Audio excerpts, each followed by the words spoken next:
The first one today is from Nicholas. He says, I'd be interested to hear everyone's thoughts on the importance of ruminant animals for someone interested in self-reliance. Pigs/chickens are great, but in most cases you depend on grain and feed to raise them.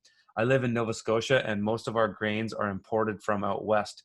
Beef cows, in my view, provide real security against major disruptions in supply chains, etc. Furthermore, certain breeds are tough enough to withstand the outdoors year-round, even in Canada. Yeah, I completely agree with that. I mean, there's, worldwide, there's thousands of plants that, cows and sheep and goats and things like that can eat that humans can't eat. There's a lot of plants that we can, but they have the ability to turn like unusable material like that into high quality, fats, proteins, and with particularly for dairy animals. It's funny. I was just got back from milking my cows, and I was just thinking this too. I was like, oh man, I'm like, I even here in Alberta where grain is relatively plentiful, and I've got 5 years worth of grain in storage. The thing that I feel most secure about is my dairy cows, because I can basically feed them hay or grass or even straw. Like in drought conditions, you could feed cows cardboard and molasses.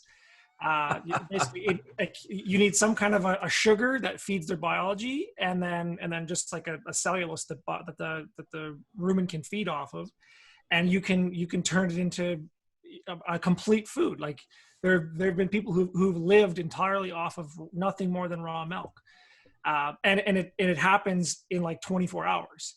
Like that's the turnaround. So yeah, in terms of self-reliance and needing like you need two hands to be able to milk a cow, and then plus you're going to get the calf, and you can make cheese and all kinds of stuff like that. So I agree 100% with that.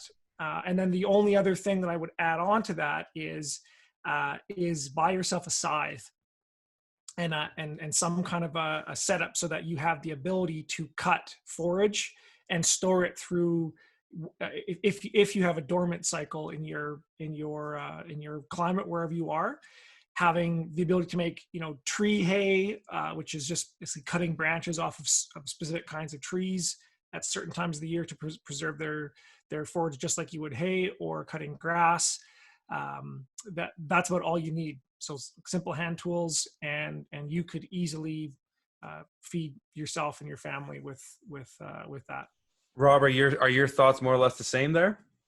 Yeah, the only difference I would, there's actually not a difference. The only thing I would say is that, part of the problem that has happened over the last 10,000 years is that we take this agricultural concept and that we apply it to every ecosystem across the planet. So now homesteading is just a matter of getting these 5 species and putting it on every property. And so my property is a little different than Dakota's. And so while the pattern would remain the same, the application of the pattern might be slightly different.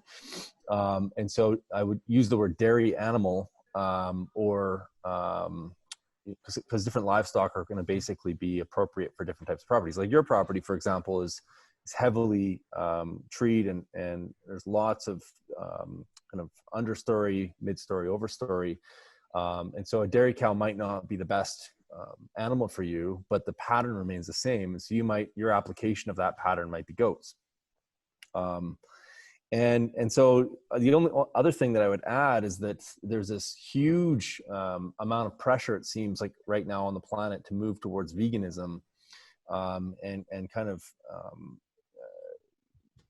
making out these animals to be demons, and saying, well, we should just plant everything to human food. That's kind of the opposite of that argument, is that we'll just mineralize all the ecosystems and then plant them to grain or plant them to vegetables. What's really cool about using livestock, like Dakota's talking about, is that when you raise dairy cows, when you raise dairy goats, when you raise dairy sheep, they leave space in the ecosystem for other species to coexist. And so having a variety of livestock that are appropriately or appropriate to your ecosystem is really important for self-reliance. The other interesting thing, and he spoke about this concept of grain, is that, and I've been thinking a lot about this as I develop my property, is how do I build my property without the need for grain from day one? And so when we start thinking about building a self-reliant homestead, thinking about all the food chains that you're trying to manage as a land manager, and starting at the bottom of that food chain. And that's what's really awesome about what Dakota's got going on his farm there, is that he's fundamentally building his food system right from the bottom up. And if you ask him, he'll tell you all the different kind of trophic layers that he's working with.